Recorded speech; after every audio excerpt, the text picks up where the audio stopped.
Hey, everybody, this is Josh for another episode of the Canadian Immigration Pros podcast. I am your host, Josh Schachnow, Canadian immigration lawyer and CEO here at Visto.ai.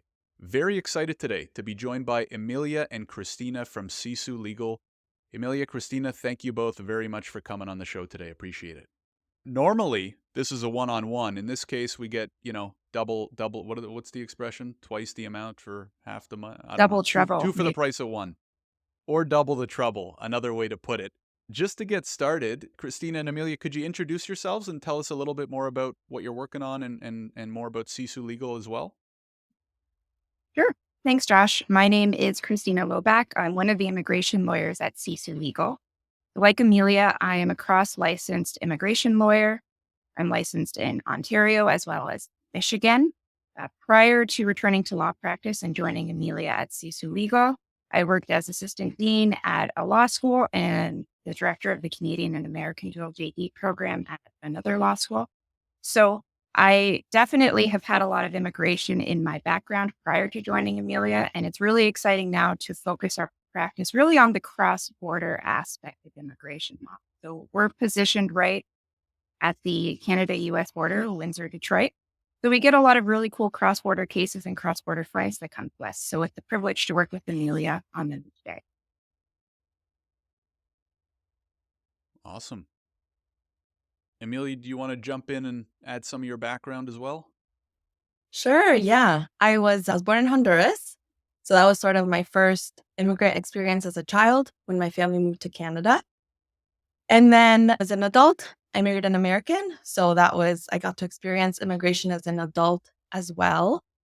Immigration is all we do. We do Canada and US. I'm also cross-border licensed, and we actually just had another lawyer join us in an off-council position, and she's also dual licensed. So that's sort of like our thing that we like to do, because a lot of the visas that we work on work both ways. But I think the fun thing about our work is that we really get to know people's families and help them plan for their next adventure, their next big move. And I think that's a privilege that we get to work on. So that's our favorite part about doing the kind of work that we do. Absolutely. And we're going to dive into more detail. This is interesting for me as someone who never did cross border.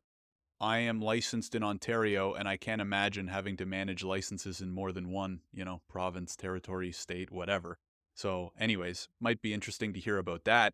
But even starting at the 30,000-foot level, maybe we have some listeners don't even know, like, what is cross-border? What does cross-border immigration mean? Maybe we'll just start with the basics and then dive deeper from there. Yeah, and that's a really good question, Josh. I suppose the way that we define cross-border is really thinking about helping individuals, employees, and businesses send people to either side of the border. So, for example, we deal with a lot of couples where one is Canadian and one is American, and they're not totally sure what the exact right pathway is. Usually, quite honestly, they're interested in doing one pathway and then doing the other pathway after so that they can both eventually be dual citizens.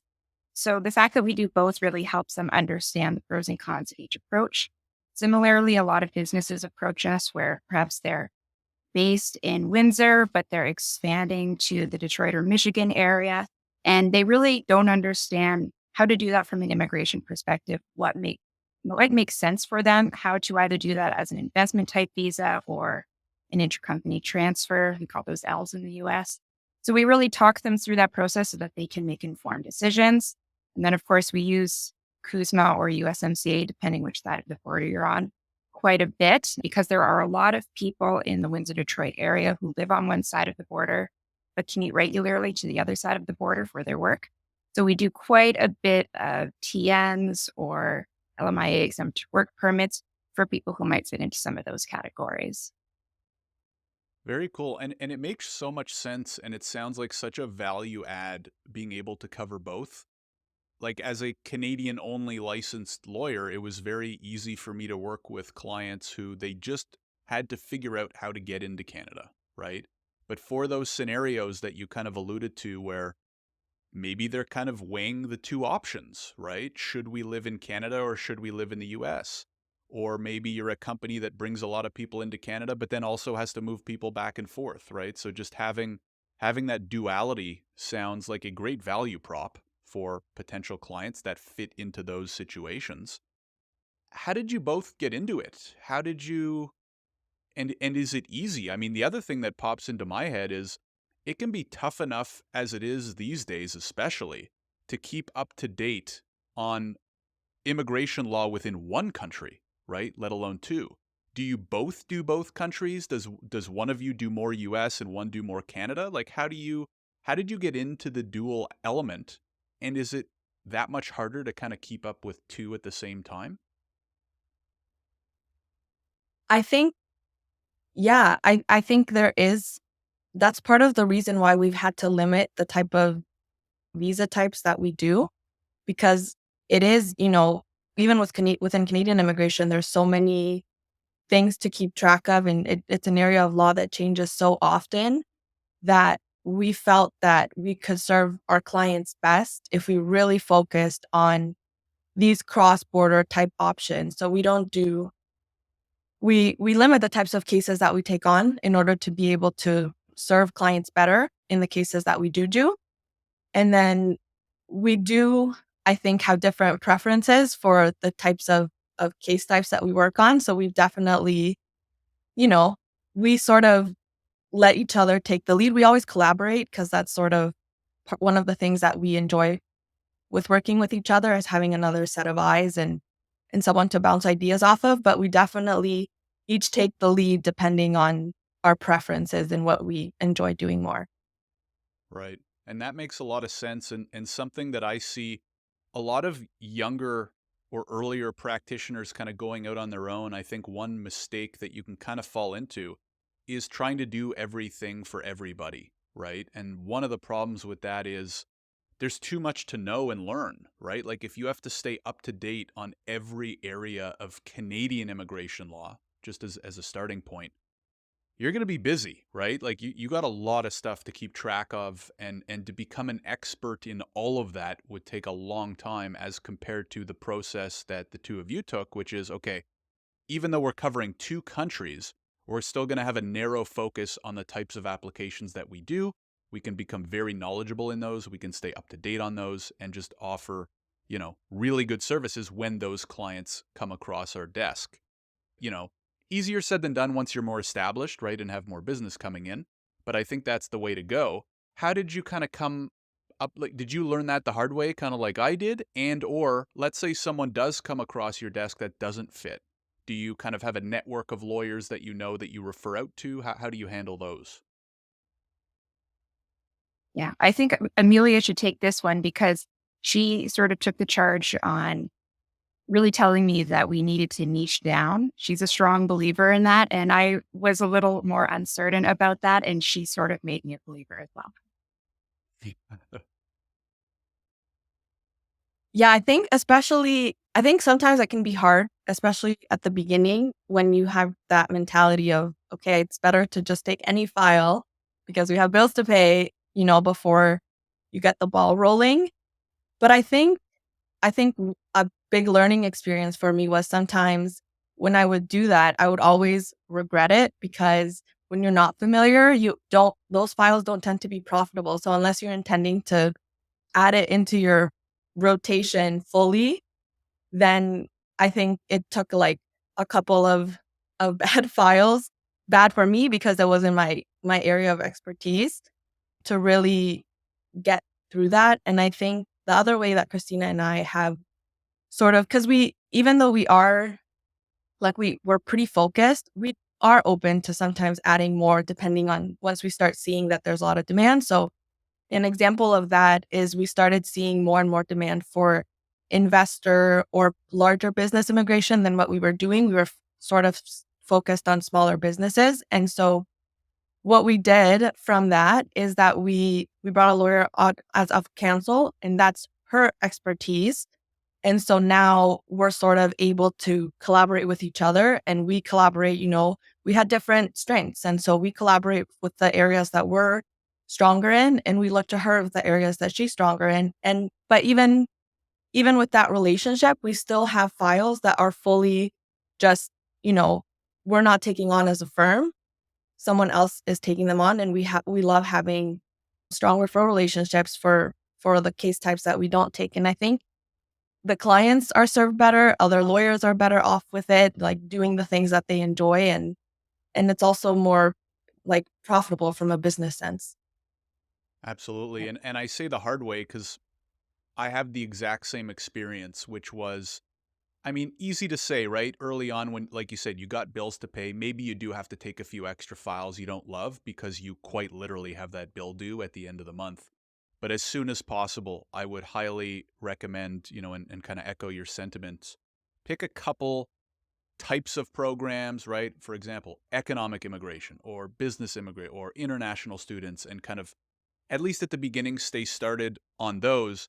And I like the way that you guys are slowly evolving and expanding, which is, okay, you know what? We're seeing the market shift a little bit. We're seeing this extra demand, but we don't want to start from zero. Let's bring in an expert and let's leverage all of their experience and knowledge to help us get, you know, to step 5 of 10 instead of starting from step 0. So I really like that approach. Can we also talk for a few minutes about the different options compared, Canada compared to the US? What are even, let's say we have some listeners and Canadian spouse marries a US spouse, or US company with offices in both. What are some of the, I know this is a bit of a loaded question and we don't have to spend half an hour going into every program and option, but what would you say are some of the key programs or options that some of these people and businesses should be aware of that you tend to see a lot of come across your desk? The main I guess piece of legislation that we work in is CUSMA now. So most of the time we will look to see if there's an option there. So for example, and a lot of them, they're called different things, but the requirements are essentially the same. It's just a bit of a different process based in the US or in Canada. But for example, for professionals, it'll be the TN visa for the US. And then for Canada, it's very similar visa. It's just called the CUSMA professional visa.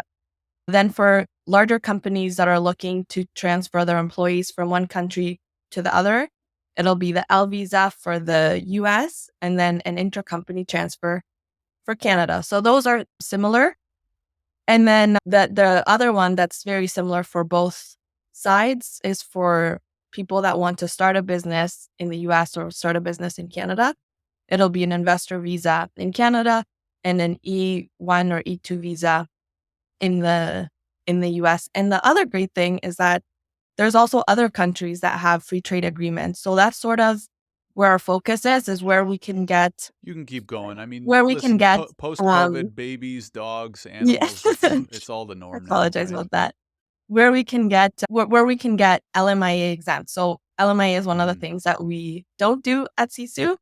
So wherever we can get someone options, that's what we're looked at. And then for family, it's pretty similar in both. But something interesting that we have a lot of people asking us is sometimes when a big company has options, they want to bring talent from abroad. They're considering Canada and the US. Sometimes what matters for employees is, do I have a path to permanent residency? So sometimes that'll be very different based in the US or in Canada, and they want to know which country is going to offer them more options beyond just a temporary work visa. Hmm. And that was going to be my next question, which is, if I'm an aspiring immigrant from outside those two countries, considering both of them, or maybe I'm an entrepreneur who's abroad and thinking of expanding into either the US or Canada, which which would you recommend and why? Again, maybe a loaded question with obviously a lot of factors and it depends on this and that and company size and what your plans are, etc. But could you maybe give us like a short version of maybe which countries might be better and why, or which ones you might recommend in which scenarios? That's a hard question to say without like a clean fact pattern because, as you know, immigration law is so specific, especially when you consider the fact that express entry is solely objective based on numbers, and those numbers really, really change dramatically depending on the person's situation, the person's profession, whether or not they have English proficiency or French proficiency, they have an employer offer. So it's really hard to say. We do actually even get a lot of individuals who reach out and make a consult. And sometimes they just want to come to Canada or the US. A lot of times they don't actually have a strong preference. They just want to know Right. where the odds are better. So we kind of go through a bit of an analysis with them. So in Canada, of course, we're going to talk quite a bit about express entry. In the US, it's really going to depend. Primarily, we're going to be talking about opportunities for employer based green cards or family sponsorship, depending on what their family situation is like there.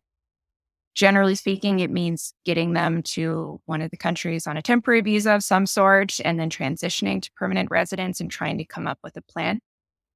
It's hard to say. I feel like this is a really unsatisfactory answer because I guess the answer in law is always it depends.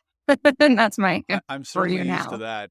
What would it, quick question, quick answer. This is an unfair question, but I'm the host, so I get to make up the rules. I'm a 30-year-old tech worker in India. I want to come to North America. US or Canada? One word answer.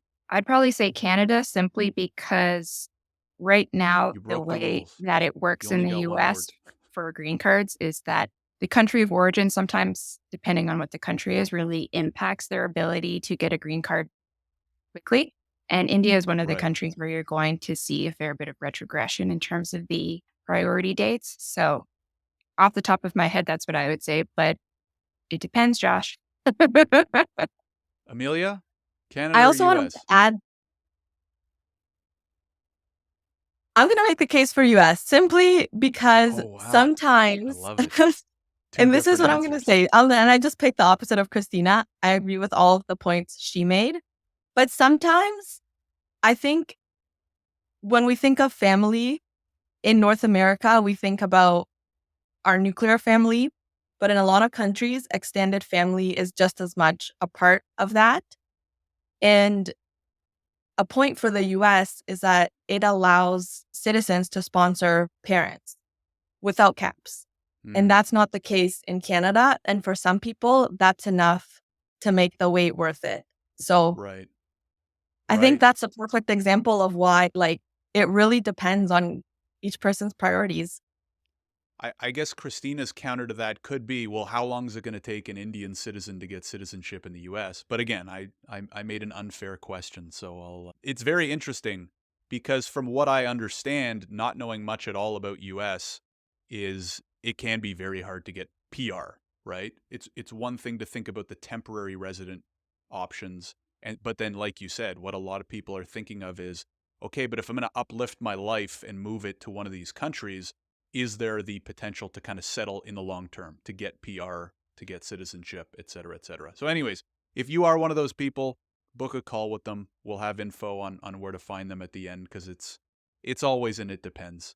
Now, what I want to kind of shift gears to, which is part of why I was very excited for this episode, is that the two of you run a pretty unique firm in a few ways. And we wanted to talk about practicing remotely, practicing as a partnership, right? There might be other immigration or other types of professionals, whether it be lawyers or not, right? Maybe you're an accountant thinking of going out on your own, right? Or some other service provider thinking of starting a business or going out on your own.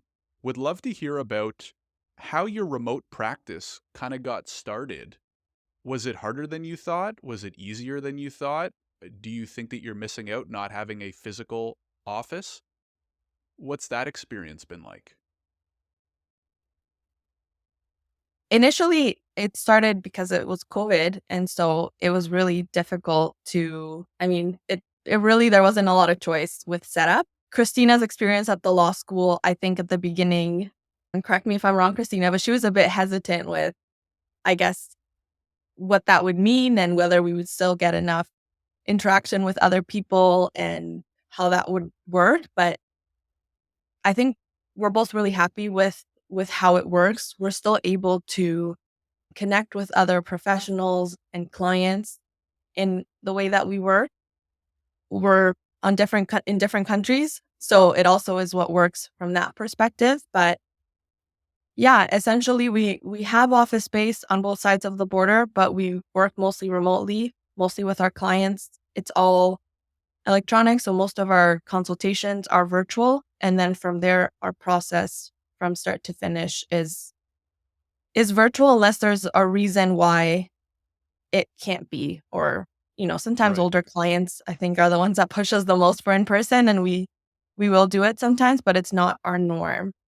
So Yeah, to when you say piggyback office on that a space, is little. that like do you have like a co-working space or like offices you could rent if needed kind of thing? Yeah, we have those in Windsor and in Troy, Michigan as well. So generally speaking, if someone needs to meet in person in Windsor, I'll take the lead because I'm in Windsor, and Amelia will take the lead in the US. I think one of the real perks of the way we have this set up is we kind of knew from the start we were going to be setting this up as virtual. So knowing that really helped us make informed decisions about everything else. So, for example, we didn't have the brick and mortar with the big sign outside for people to know about us. So we knew that we had to really focus our energy on establishing a strong digital footprint. We knew that we didn't have a lot of money to spend on physical things like billboards. So we knew that we had to start thinking about SEO optimization and making videos online, posting on LinkedIn regularly. We knew that we didn't have employees to start with. So we had to really think about using technology to streamline our operations. And we really focused from the start on establishing clear systems.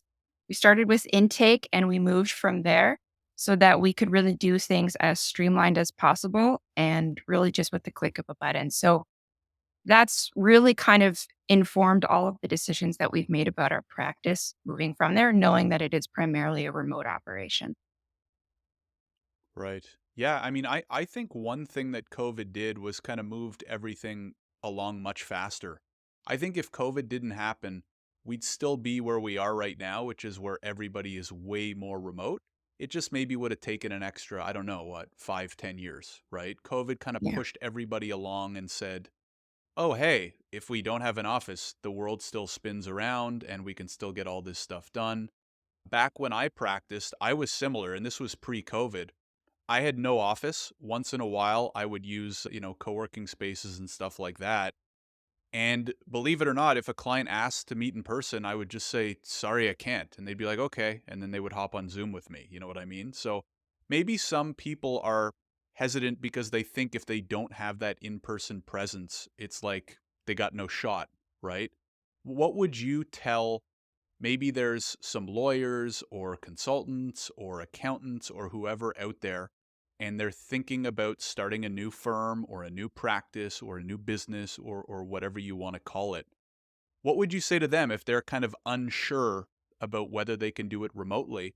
And then maybe as well, what are one or two tips or pieces of advice or key pieces of software they should maybe start with first so that they can kind of get their business off the ground? And we're probably both going to have views on this. I think a lot of times it's about thinking first about your ideal client avatar. So in our situation, we're thinking about people who might be separated by a border, especially during COVID when it wasn't easy to cross. Not exclusively, but quite a few of our clients are a bit younger because they're kind of at the marriage stage or the new career stage. So they're more tech savvy. I remember asking my cousin, who's got a few young kids, like, how would you feel about not having to go to a lawyer's office or a professional's office? And she just said, I don't even bring my kids to the doctor physically. It's now kind of just all telecalls with doctors. And I love it. Like, why would I want to take the effort and the time to go into the doctor's office if I don't have to? And thinking about it that way, because her age, her family situation, all of that really was kind of the ideal client avatar for us, helped us figure that out. Now, if you're somebody who's primarily dealing with estate litigation or something else where perhaps your clientele might be a bit older or less tech savvy, maybe a remote operation is doable for you, but harder. I think you kind of have to start by thinking about where you want to end up and go from there. And I actually forget what your second question was. Sorry. I think that's a great point. And then I was just curious. So let's say someone was going to get started with a remote setup. Do you have like one or two pieces of advice or even tools that you think are extremely important in order to get that virtual Okay. practice going? Yeah, I would say again, we start with intake because intake kind of helps establish the tone from there on. I think the fact that people can book directly on our website and our website is synced to our CRM system, which automatically sets things up, has really helped a lot. We even had it set up previously where if somebody called, they were automatically entered into our CRM so that we could communicate via email with them right away. I would say thinking about intake and then moving on from there makes a lot of sense in terms of a remote setup. Because if people are trying to call and they can't get a hold of you and they can't get a hold of you online very easily either, you're probably not going to retain them. So you have to really be thinking about it from that perspective and then setting up systems from there on out. So we have a system set up for our spousals. We have a system set up for how we handle TNs. We have systems really set up for each type of file through to the end of the file so that it's all really, really simple to do online, and we don't get a lot of pushback from clients, quite frankly. Yeah, that makes sense. That makes sense. I Emilia, you also, wanted to chime in? yeah, just from a cost savings perspective, I think even as you add people on the team, even if you're able to have reduced the amount of brick and mortar that you have, like I know some firms do like rotating schedules. So you're in the office a couple of days from home.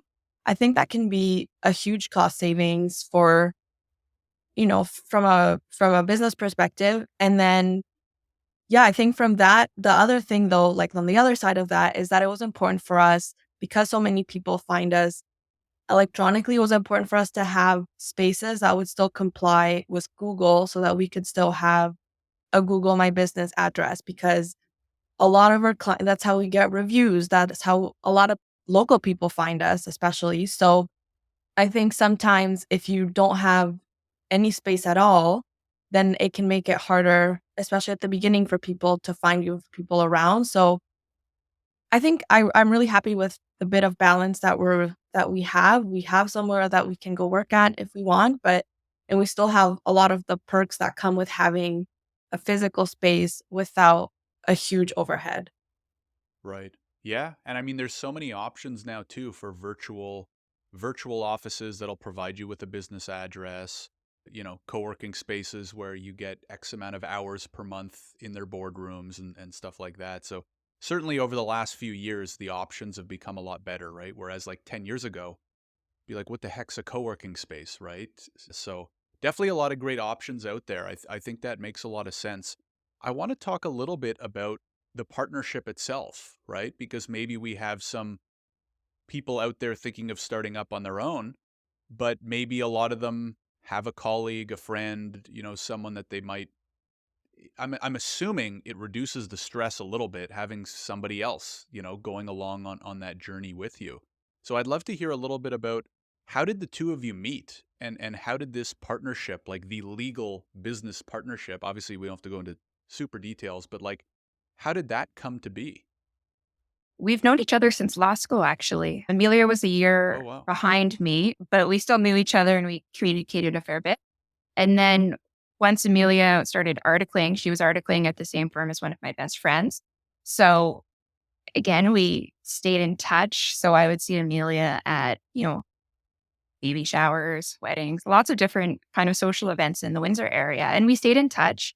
And then when Emilia knew she was moving to the States, she started to really pick my brain about, the US bar and what all of that looked like because I was already licensed in Michigan. So I was able to provide some advice there. And then honestly, one day she just reached out to thank me for a bit of business that I threw her way. And, we just started talking. And then we just kept talking. And then we just started to think about what this might look like. And I don't want to make it sound like it was just one quick conversation and it was a set thing. We dated before we married. Long story short, with lots of very long phone conversations, kind of talking about this. Did the numbers make sense? What would the numbers actually have to look like in order for it to make sense?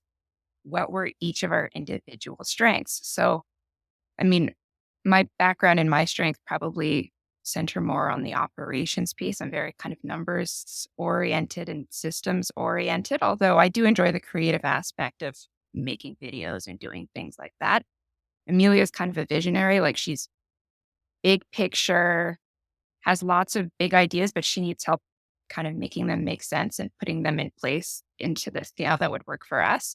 So there's a lot of really good balance there. So I guess that's kind of how it came into being. And you're right, it's really nice working with somebody because sometimes you just don't want to deal with that client today. So the other person will take it over. Sometimes you're not sure about how to proceed or what the law says on something. So you have someone you can sort of talk it over with and who can help you make sense of it. And then again, we each have files that we prefer to work on a little bit more. We collaborate a lot. So it's been really nice from that perspective and building something that works for both of us and kind of fits our own goals and visions for what we want our lives to look like. So yeah, it's been nice. Right. Yeah, no, it sounds like you took a great approach. I totally agree with the number one, you almost want to find somebody that's kind of your opposite in a sense that their strengths are your weaknesses and vice versa. And the date before you marry, I wanted to ask a little bit more on that because I think picking a business partner is like borderline just as important of a decision as picking your life partner, right? Like you're going to be working with this person probably 8+ hours a day, right? Like you might see them more than your life partner, right? Because if you're working, especially in the same office, not the case here, but virtually or in person, 8+ hours a day, 5 days a week. And if the partnership goes well, it could be decades, right? So picking this person is so important. And maybe a lot of people don't spend enough time up front making sure it's the right person and maybe test, like what I recommend doing is do a little bit of work on contract to begin with, just to see if you even work well together, right? Before making it official and figuring out equity and all that kind of stuff. How did you guys approach that, if at all? Was it kind of a lot of conversations and making sure it was the right fit, and then you kind of jumped into the partnership? Or did you also include a little bit of like maybe a few projects or like smaller scale work together before making it formal? I think so many good points, Josh, that you brought up. I think one of the main sources of stress during our first year working together was honestly so many strong opinions by so many people that care about us about Mhm. partnerships. And I think there's so many strong views on partnerships, perhaps from own experience of partnerships gone wrong, because it is it's your livelihood, right? And that's what you're sharing. So it's a huge thing. And unlike a marriage, your priorities are different. You're going to have a different life vision. So I think what we had to work through was figuring out how that was going to work. And I think it really helped to stop tuning out a lot of the negative opinions, because in the end, it was really working well for us. It is something that, I think you kind of have to look at it as you as individuals. And for us, it really has been a really positive thing. I think it's an evolving thing, as your life changes, as things, your priorities change, like we're open to changes. And I think that's been something that has been important for how we worked and we every single week we have a meeting where we touch base, and we don't only touch base on files, we also talk about like what's going on in our lives and how we want our work to integrate into our lives. So I think just being open with how it's going and being open to changes. We've already had to make changes based on, I don't feel like this is working well. How can we change it? And we're kind of, I think that's the thing that has been the best, is just we're open to it. We're open to change. We're open to how it's going to evolve. And I think as people, we respect each other. So if we've already had it, during the first year, we're like, okay, I don't know if this is going to work. How, like, we saw that we respected each other in if it was potentially to end. So I think that part is equally as important, because you need to know, if it's not going to work out long term, how is this person going to handle that? Right. Those are great points. And maybe respect and honesty might be the keys to a great partnership, right? I think probably the hardest part about a great partnership is the fact that so many views have to either align or be close enough to aligning that it can be worth it, right? For now, but then also, as you said, things are going to change, right? Maybe we're signing our partnership and I'm 25 and I want to work 12 hours a day and I want to make a ton of money.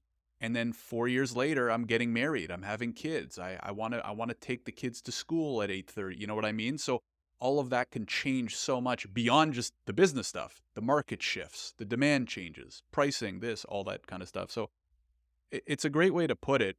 Do you guys have maybe 2 or 3 tips for people who maybe they're listening to this, they do want to go out on their own and they're like, you know what, I like the idea of a partnership. Maybe 2 or 3 tips or 1 or 2 from each of you on what to look for or who to look for in a potential partner. Because I think it's such an important decision and it can be very, very hard.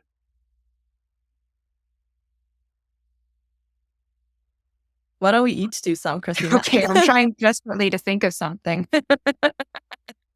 I think the main thing is not finding someone that's exactly the same as you, because then you're both going to want to do the same things and the business is going to need different things. So you need to have someone that is going to complement, you have to sort of, or unless your business is big enough to support you both doing the same things, you need to have a little bit of different strengths.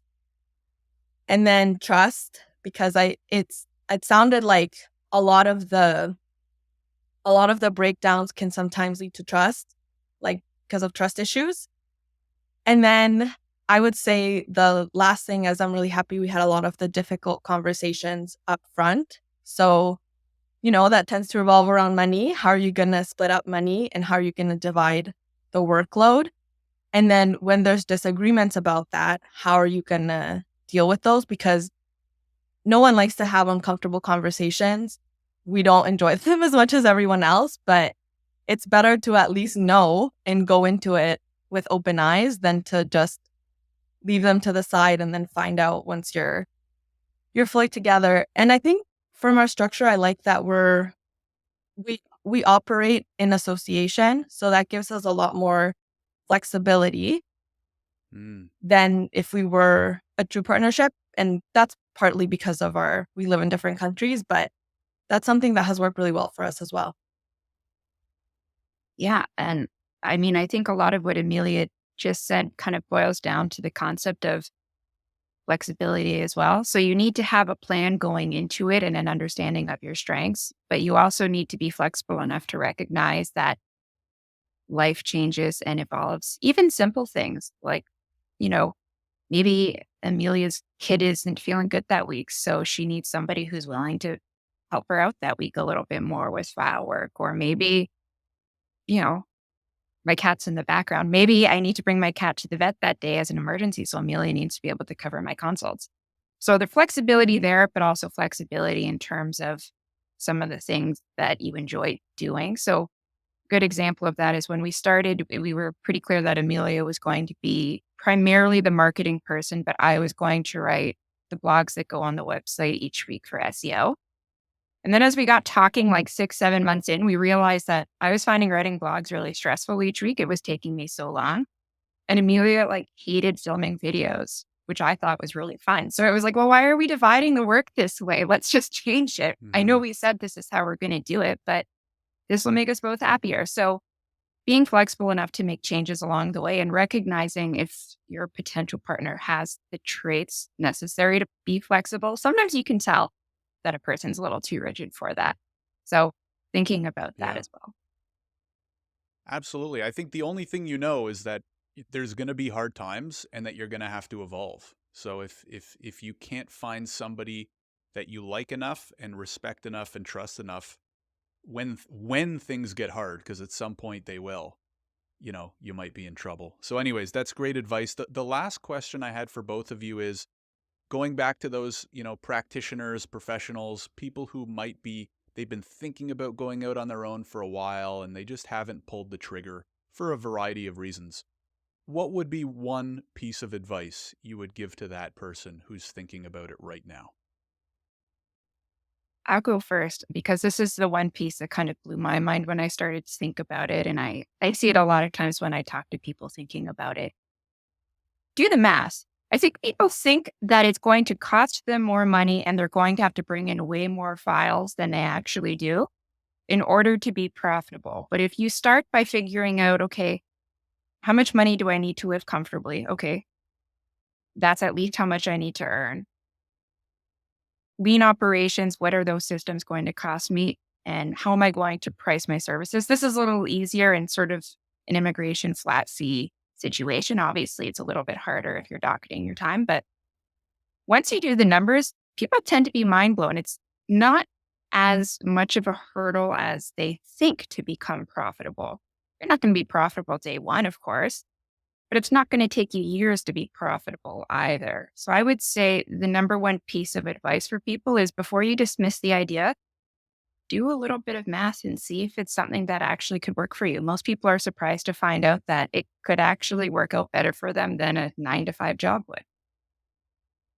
Yeah, I mean, especially if they follow the bit earlier about working virtually. I mean, you can have a website up and a custom domain email online for $50, right? You use a Squarespace or a Wix, these builders, and it's $8 a month through Google to have a custom domain, right? So yeah, great point. Amelia? I also think something that surprised me is the sense of safety that you feel when you're employed.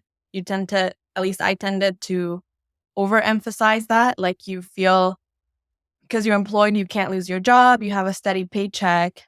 But I was surprised by the amount of control over your own life and over your own paycheck that comes from going out on your own. So at the beginning, it is harder. And, as a business, it's not going to be the same every single month. But I think you can't get fired from being on your own. You have, if it's harder, if it's like if we're in a recession, for example, and you're getting less business, you have more control over what you're doing and the outcome as opposed to when you're employed. And there's always also ways to collaborate with other people. So there's tons of lawyers that don't want to necessarily hire but still want contract work. So contract work is one of the things that I really loved when we were starting out. Is just okay, I can still do this thing, but I can still have more of a predictable income until we're able to get more files steadily on our Right. own. Right. Yeah. No, I totally agree. The upfront is going to be really hard starting a new business and getting the snowball rolling. But once you get the snowball rolling, it's more reliable than a paycheck, which is I think the problem is the mindset that people have, which is, "Oh, my paycheck comes every 2 weeks, so that's safe." But it's really just a single source of revenue. And if you get fired, which nobody got fired for 10 years because the economy was great, people did forgot that, like, hey, when the economy turns, you could get fired, in which case your only source of income goes from whatever it was to zero, right? Whereas, like you said, oh, the economy takes a hit. Okay, instead of 15K in revenue this month, we might only do 10, right? Or 8 or whatever. Oh, we got to pivot and find a new revenue stream, whatever. So anyways, you're preaching to the choir. I think this was great. Christina, anything to add? I can Oh, sense it. I know. I was just going to say, you're going to have to edit part of this because there's obviously a long pause. But when I started thinking about this, I was really thinking about what if it doesn't work out? And I had to flip my thinking to, well, what if it does work out? And that Hmm. wasn't an easy way to think about it. But when I started to think about it that way, I saw a lot more possibilities and optimism than when I was thinking about the worst case scenarios. Well, we're all lawyers, right? So what? We spent 3 years being taught how to find the risks and the downsides and the what could go wrongs, right? So we can't all be faulted for thinking that way. But I love the change in mentality. I really enjoyed this conversation because number one, we did talk a little bit about immigration, but also kind of went a little more meta to talk about starting, building, running immigration practices, which I think a lot of this could apply to other types of businesses, whether it be other types of law firms, other types of service based businesses, even the conversation about partners I'm thinking back to a lot of my experiences with tech co-founders, right? Those conversations and stuff like that. So it was amazing having you both on the show. If people are interested in getting in touch, maybe they want to learn more about you or the firm or your immigration services or more advice on forming partnerships, stuff like that, where could people find you? The best spot to find us would be our website, w.sisulegal.com. You can also find us on some different social media platforms. So TikTok, Instagram, YouTube, Facebook. And yeah, we really look forward to connecting with people. They can also connect with us on LinkedIn. We love that. Awesome. Well, Emilia, Christina, thank you both for coming on the show. Really appreciate it. And we will have links to the website and some of those socials in the description. If you're watching on YouTube, it'll be down below on your favorite podcast platform. It'll be somewhere in the description where they have the text. Emilia, Christina, thanks again for coming on. We really appreciate it. Thank you so much for having us, Josh.